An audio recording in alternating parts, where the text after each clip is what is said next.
यद्यपि बीमारी के बारे में कोई टीका टिप्पणी नहीं करना चाहिए, लेकिन जो सबसे आश्चर्य की बात थी कि गोपालगंज नहीं गए, मोकामा नहीं गए और छठ घाट में घूम रहे थे, चित्रगुप्त पूजा में घूम रहे थे, बाकी सरकारी कार्यक्रम में भाग ले रहे थे। तो देखिए, नीतीश जी को समझना बहुत मुश्किल है। लेकिन एक कारण जो मुझे समझ में आता है, क्योंकि राष्ट्रीय जनता दल ने गोपालगंज में जिसको टिकट दिया वो शराब माफिया है। उनकी गोवा में शराब की फैक्ट्री थी, उनका 2 ट्रक पिछले दिनों झारखंड में पकड़ा गया, 2 करोड़ से ज़्यादा की कीमत की शराब थी। और हो सकता है कि नीतीश जी के लिए शराबबंदी एक बड़ा मुद्दा है, राष्ट्रीय जनता दल के लिए हो या ना हो, और वो ये नहीं चाहते होंगे कि एक शराब माफिया के पक्ष में चुनाव प्रचार करने जाए।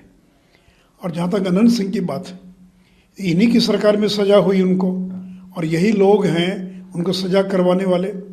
तो अनंत सिंह के घर पर जब छापा पड़ा तो AK-47 मिला। ये तो हर आदमी जानता है कि उनका AK-47 था, लेकिन यही ललन सिंह, यही नीतीश कुमार, तो इन्हीं लोगों के रहते हुए उनके यहाँ छापा पड़ा, इन्हीं लोगों ने छापा पड़वाया, इन्हीं लोगों ने सजा दिलवाई, अब फिर उनके लिए वोट मांगने जा रहे हैं।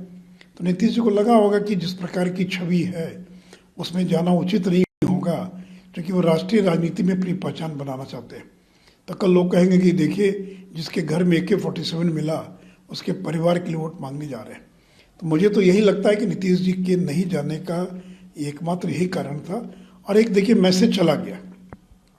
मैं तो गोपालगंज भी था, मोकामा भी था, जो उनका जो वोट बेस है, उनका जो आधार वोट है, उसमें ललन सिंह का कोई प्रभाव नहीं, उपेंद्र कुशवाहा को कोई प्रभाव नहीं, जो प्रभाव है नीतीश कुमार का। और उनके नहीं जाने का ये मैसेज चला गया, और बड़ी संख्या में जनता दल के कार्यकर्ता बीजेपी के लिए काम कर रहे हैं, और उनके मतदाता तो पूरी तरह से इस चुनाव के अंदर बीजेपी की ओर शिफ्ट हो गए। तो जो अति पिछड़ा है, कुशवाहा है, वो कभी गलती से भी राष्ट्रीय जनता दल को वोट नहीं करेगा। तो इसलिए जो भी उनकी राजनीति हो, लेकिन हमको तो उसका लाभ मिला है, और मुझे तो यही कारण दिखाई पड़ता है। इसमें जदयू के कार्यकर्ता ज्यादा जुड़े नहीं नजर आ रहे हैं, सिर्फ कुछ नेता जैसे राष्ट्रीय अध्यक्ष ललन सिंह, उपेंद्र कुशवाहा, यही लोग ज्यादा एक्टिव नजर आए, कार्यकर्ता कहीं नहीं। देखिए, नेता तो भाषण करने चले गए, और ललन सिंह की कोई पकड़ थोड़ी है, वो राष्ट्रीय अध्यक्ष जरूर हैं, पार्टी के बन गए, लेकिन जो कार्यकर्ता है उन पर पकड़ है नीतीश कुमार की। और नहीं जाना, यह मैसेज चला गया, और मैंने दोनों जगह देखा कि जनता दल के कार्यकर्ता बड़ी संख्या में और भीतर ही भीतर बीजेपी के लिए काम कर रहे हैं। नहीं, देखिए, मुझे नहीं लगता है कि अब जगता बाबू लौट कर आएंगे। बड़े स्वाभिमानी आदमी हैं, और जिस तरह से नीतीश कुमार ने उनको बेइज्जत किया, दबाव डालकर उनके बेटे का इस्तीफा ले लिया, वो बर्दाश्त करने वाले आदमी नहीं है। बाकी तो कब कौन बदल जाएगा मैं नहीं जानता हूँ, लेकिन जिस प्रकार का उनका स्वाभिमान है और अहंकार भी है, तो और वो नीतीश कुमार के कृषि विभाग की नीतियों से सहमत नहीं है। जो धान की खरीद होती है, कृषि रोड मैप है, उन सारे मुद्दों पर सुधाकर सिंह का जो विचार और जगताओं का जो विचार, दोनों बहुत मिलता जुलता है। और देखिए, तेजस्वी यादव को मुख्यमंत्री बनना है, इसलिए वो कोई भी दबाव में कुछ भी कर सकते हैं। लेकिन मुझे नहीं था कि जगता बाबू अब मानेंगे, और 1 महीना हो गया, अगर मानना हो तो 5 दिन मान जाते, 7 दिन मान जाते। अगर अब मान भी जाएंगे जगता बाबू, तो उनका कोई प्रभाव नहीं रहेगा, कोई उनकी पकड़ नहीं रहेगी।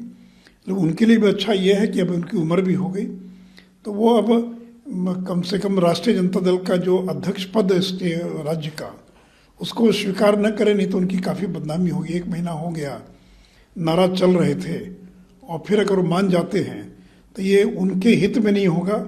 और जिस प्रकार के स्वाभिमानी व्यक्ति, मुझे नहीं लगता कि जगता बाबू अब दोबारा लौट कर आएंगे। जब आरजेडी के नेताओं के द्वारा तेजस्वी यादव को सीएम बनाने की बात उठाई जाती है, समय बताया जाता है, नीतीश कुमार को गद्दी छोड़ने की बात की जाती है, जदयू के नेता आग बबूला हो जाते हैं, लेकिन नीतीश कुमार की तरफ से कोई ऐसा। देखिए, जगता बाबू ने जो 1 माह पूर्व जो बयान दिया था कि डील हो गया, कि बहुत जल्दी तेजस्वी को गद्दी सौंप देंगे नीतीश कुमार, और वो स्वयं केंद्र की राजनीति में चले जाएंगे। आज तक नीतीश कुमार ने इसका खंडन भी नहीं किया, उल्टे हर बार बयान में उसको प्रोत्साहित कर रहे हैं कि मैं आगे बढ़ा रहा हूँ तेजस्वी यादव को। तो देखिए, जदयू का अब कोई अस्तित्व नहीं रहने वाला, जदयू तो विलीन हो जाएगी राष्ट्रीय जनता दल में, उसका तो विलय हो जाएगा। अगर विलय नहीं हो तो पार्टी विलीन हो जाएगी। पार्टी चलती है, क्षेत्रीय पार्टियां चलती है नेता से, और ये उनके जो नेता नीतीश कुमार हैं उन्होंने जो डील किया हो, लेकिन अब जनता दिल्ली का कोई भविष्य नहीं है। उनके जो विधायक हैं वो सब पेशो पेश में क्या करें ना करें, वो तेजस्वी को नेता मानने के लिए तैयार नहीं है। आगे उनको टिकट मिलेगा कि नहीं मिलेगा, और उनके जो नेता हैं उन्होंने सरेंडर कर दिया है लालू यादव के सामने। इसलिए भी आगे आने वाले दिनों में बिहार की राजनीति में कई गुल खिलने वाले हैं। राजनीति में काफ़ी भारी उठा पटक आगे आने वाले दिनों में बिहार के अंदर होने वाली है। तो नहीं देते, उनको मालूम है कि जीतन राम मांझी कुछ नहीं कर सकते, तो इसलिए जीतन राम मांझी का उस पूरे अलायंस में कोई स्थान नहीं है, कोई उनका महत्व नहीं है। वो लाख बोलते रहें, लेकिन महागठबंधन में उनकी ना कोई इज्जत है, ना कोई प्रतिष्ठा है, ना कोई उनको पूछ रहा है, ना कोई पूछेगा। वो बयान देते रहें, और नीतीश को भी कुमार को भी मालूम है कि वो जल्दी इधर उधर नहीं जाने वाले, तो इसलिए उनकी बयानबाजी चलती रहेगी, लेकिन उससे नीतीश कुमार की सेहत पर कोई फर्क नहीं पड़ेगा।